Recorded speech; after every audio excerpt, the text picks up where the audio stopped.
Hey everybody, Michael Fabiano here from Sports Illustrated Fantasy with my Fabs 5 trends you need to know from week 13. And let's start off at number 5 with KJ Osborne. Now, Adam Thielen suffered a high ankle sprain against the Lions, leaving his status in doubt for the next couple of weeks. And that could mean good things for Osborne, who should be added in all fantasy leagues. He led the Vikings wide receivers in snaps played last week, and he also saw a team high 3 red zone targets in the passing game. Osborne couldn't turn into a nice flex option this week against the Steelers.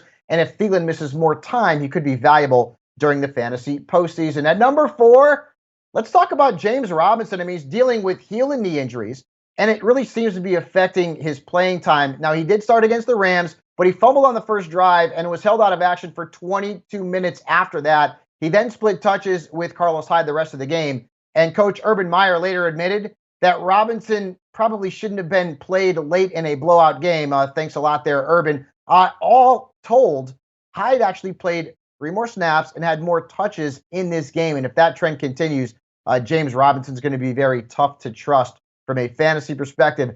At number 3, let's go to Josh Jacobs. He put up 2 big stat lines in a row now, scoring a combined 43.2 fantasy points while seeing a 45% touch share. In week 13, he saw a season high 9 targets, and that trend could continue because the Raiders have lost Kenyon Drake for the season. Jalen Richard is on the reserve COVID-19 list too, so another week with a 50% touch share could be in the works.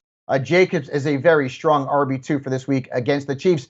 At number 2, this one pains me, folks, but Ezekiel Elliott's knee has become a real issue, and it's showing in the stat sheets. He's failed to rush for more than 45 yards in each of his last 4 games, and he's averaged no more than 3.6 yards per rush in that time. He's also seen a decline in his touch share percentage from the high 30s and low 40s to the high 20s and low 30s over the last few weeks as the Cowboys continue to use Tony Pollard more often. Now, I get it. It's hard to sit Ezekiel Elliott, but this trend is certainly troubling. And as we get into the fantasy playoffs, you're going to want to lean on Zeke, and I'm not sure you're going to be able to do that.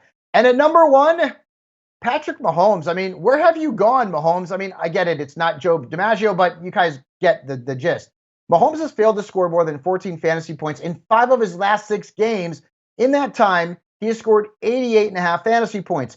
41% came in 1 game, and that was in Week 10 against the Raiders, who, oh, by the way, he had 5 touchdowns against, and he plays this week. So that's the good news. And Mahomes typically does well against the Raiders. In 4 career games against them, he's thrown for 12 touchdowns and averaged 27 fantasy points. So while Mahomes has certainly not been reliable lately, I think you still play him against the Raiders because, well, he has owned Las Vegas in his career. And those are my Fabs 5 trends that you need to know for week 13. Of course, for all the best fantasy football information out there, we here at Sports Illustrated are looking to take you to a fantasy football championship. Check us out at si.com/fantasy.